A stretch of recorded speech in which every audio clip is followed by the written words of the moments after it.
Her fingers traced the edge of the water glass for the 5th time in 20 minutes. She sat alone, her elegant red dress now feeling like useless armor.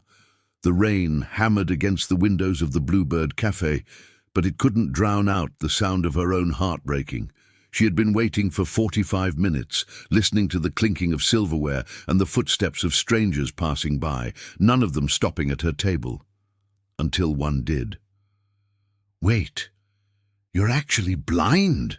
The man's voice dripped with disgust. Emma's fingers tightened around the white cane resting beside her. "I have a visual impairment," she replied, her voice surprisingly steady. "I mentioned it in my profile." "You said you had vision difficulties," he scoffed. "I thought you meant you wore glasses, not that you were, disabled." Just a few feet away, Marcus Cole's jaw clenched.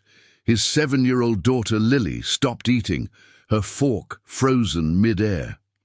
"Daddy," she whispered, "why is that man being mean to the pretty lady?" "Some people are just unkind, sweetheart," Marcus whispered back, his eyes fixed on the unfolding scene. The man, Brandon, scraped his chair back as he stood up. "Look, this isn't what I signed up for," he announced loudly, drawing stares from nearby tables. "I can't deal with this. Do you know how exhausting it would be, having to describe everything? My friends would never let me hear the end of it." Emma's spine straightened. In that moment, Marcus saw something incredible in her posture, a fierce dignity that shone even as tears threatened to fall. "I'm a music teacher," she said quietly. "I graduated from Juilliard with honors. I've performed at Carnegie Hall. My blindness doesn't define my worth. Whatever, I have standards," Brandon said coldly, turning to leave. "What a waste of my Friday night." Before he could even think, Marcus was on his feet. But he didn't walk toward Brandon. He walked straight to Emma's table. "Excuse me," he said gently, placing himself between her and the now empty doorway. "I'm so sorry you had to hear that. He's wrong. You deserve so much better than someone who can't see how incredible you are." Emma's breath caught in her throat. A complete stranger was defending her. Brandon scoffed from the doorway. "Whatever, you two deserve each other." And then he was gone. "May I sit down?" Marcus asked softly. Emma, too stunned to speak, just nodded. A small figure appeared at his side. It was Lily, clutching a teddy bear, her eyes wide with concern. "I'm Marcus Cole," he said, taking the seat opposite her. "And this is my daughter, Lily. You know, some people show you who they are really quickly. He did you a favor by leaving." "I'm Emma," she finally managed to say. "Thank you, but you really didn't have to." "Yes, I did," Marcus interrupted gently. "Lily is watching. She's learning how people should treat each other. And that was a lesson she needed to see." "That man was mean," Lily added softly. "You're pretty, and Daddy says pretty is on the inside, too." A real, genuine laugh bubbled up from Emma's chest. "Thank you, sweetheart. You sound very wise for your age." "I'm 7, Lily announced proudly. "And I like your dress. It's red, right? That's my favorite color." Emma smiled, surprised. "It is red. How did you know?" "Because red is a brave color," Lily explained simply. "And you're being really brave right now." Marcus felt his throat tighten at his daughter's words. "Your daughter is remarkable," Emma said, her voice filled with warmth. "She is," Marcus agreed, a hint of sadness in his tone. Her mother would have destroyed that man with words. Sarah had a gift for tearing down ignorance." "Would have?" Emma asked gently. "She passed away 2 years ago. Cancer.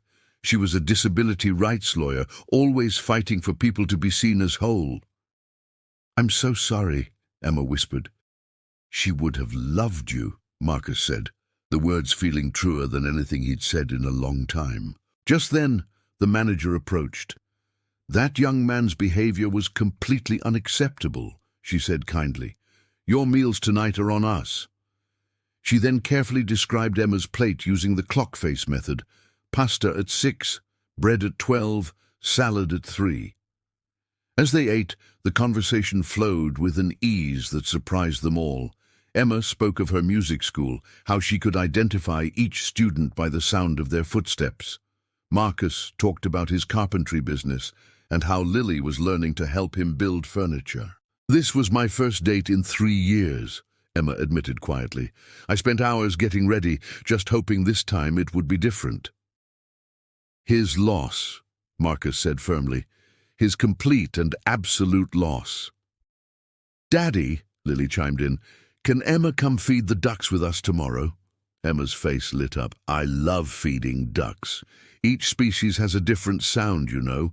Mallards have these raspy quacks, but wood ducks sound like little whistles." "Really?" Lily's eyes went wide with excitement. A feeling stirred in Marcus's chest, something warm and hopeful he hadn't felt in years. "We go every Saturday at 10, Riverside Park. If you'd like to join us." "I'd love to," Emma said, her smile radiant. The next morning, Emma arrived at the park with her golden retriever guide dog, Beethoven. Lily was instantly enchanted. They walked to the pond, Emma's hand resting lightly on Marcus's arm as he painted a picture for her with his words. The morning light on the water, an old man doing Tai Chi under the willows. "You paint pictures with your words," Emma said softly. "My wife taught me," Marcus replied. "Sarah made me promise to help Lily see the beauty in the world. I'm just now realizing that seeing doesn't always require your eyes." At the pond, Lily placed breadcrumbs into Emma's palm, and together they tossed them to the ducks, Emma identifying each species by its call. That one Saturday turned into many. Emma became a fixture at their family dinners and even attended Lily's school play. Within months, she was an inseparable part of their lives. One evening, walking home from dinner, Marcus stopped. "Emma," he began, taking her hand, "I love you. Not because you ever needed defending. You are the strongest person I know. I love you because you've shown us our family isn't broken. You've taught me that love doesn't require sight. It requires vision."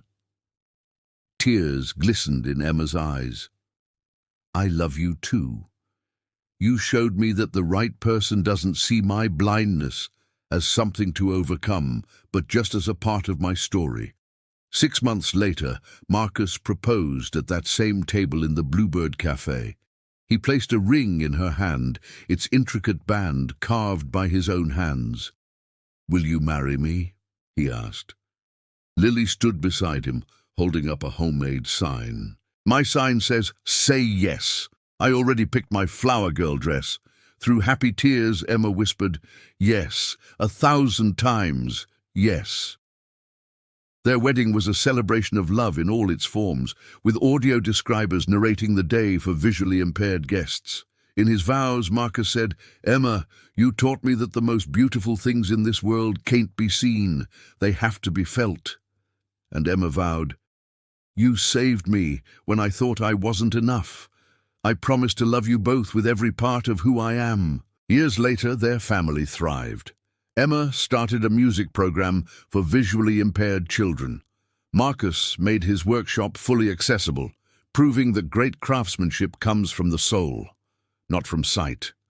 They would sit on their porch at night, and he would describe the stars while she listened, seeing it all through his words and feeling it with her heart. The Bluebird Cafe still holds their table, a quiet monument to where a widowed father stood up for a stranger, and where love proved it needs no sight to be truly seen. Miracles happen every time someone chooses to see worth where others only see weakness. In a world where you can be anything, be the person who stands up, be the one who sees the goodness in others, because that is how the most beautiful love stories truly begin. Thank you so much for watching. If this story touched your heart, please like, share, and subscribe for more content that celebrates the best of humanity. We'll see you next time.